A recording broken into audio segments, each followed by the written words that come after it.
Alors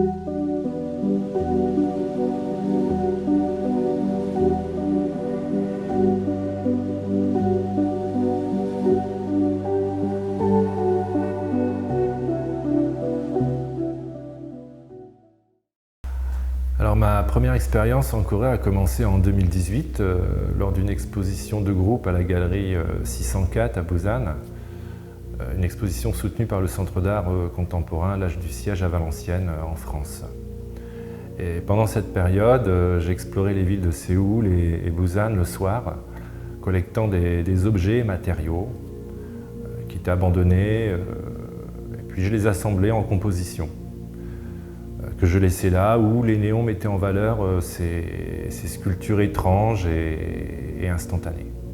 J'ai été aussi frappé par les reliefs, par les campagnes, d'où des bâtiments qui me semblaient gigantesques se dressaient.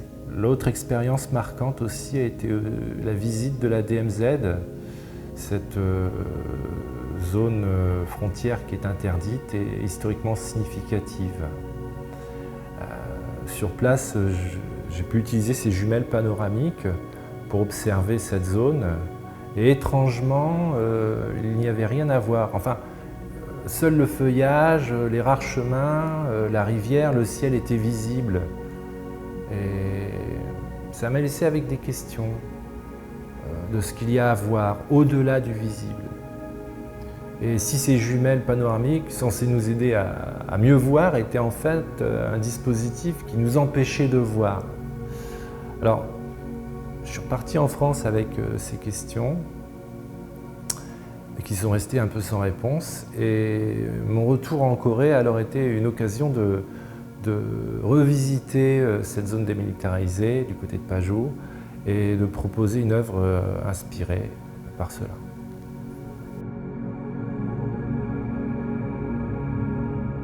Alors les gestes qui ont façonné mon langage artistique impliquaient des superpositions et des effacements.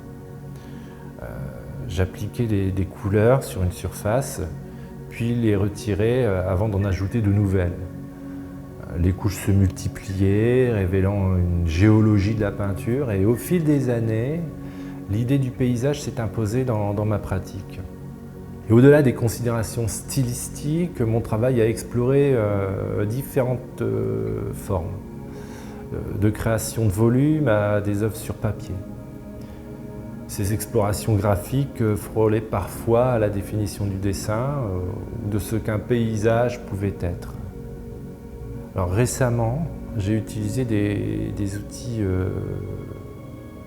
portables pour dessiner, tels qu'une polisseuse et une ponceuse. L'utilisation non conventionnelle de ces outils me permet de transformer, de trouver de nouvelles formes dans mon travail, comme dans la série des dessins de poussière que je présente ici. Pendant plusieurs années, j'ai travaillé avec de la peinture à l'huile.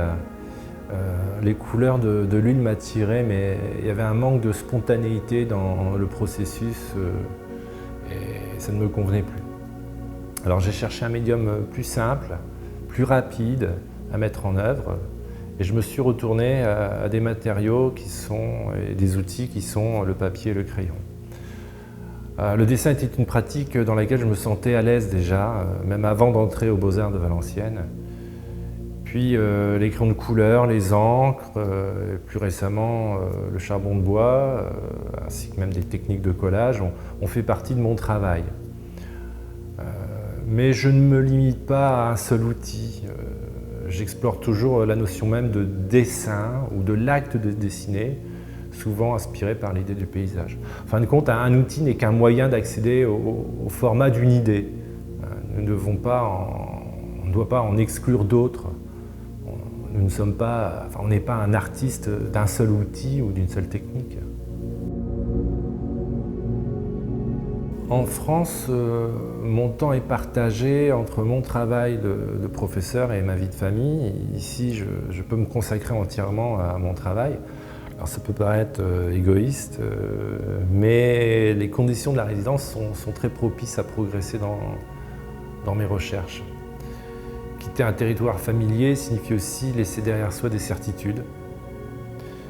Il est important de rencontrer d'autres perspectives, d'autres façons de faire.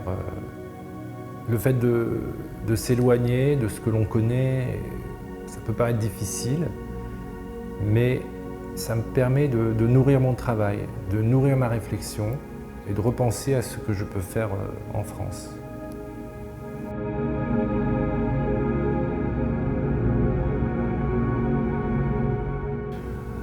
La vie en Corée a un impact évident, à la fois professionnel et personnel.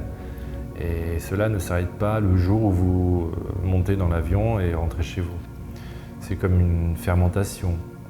Les choses peuvent prendre du temps et se traduire par des gestes, une esthétique, ou des façons de voir autrement une question que nous avions abordée dans notre travail.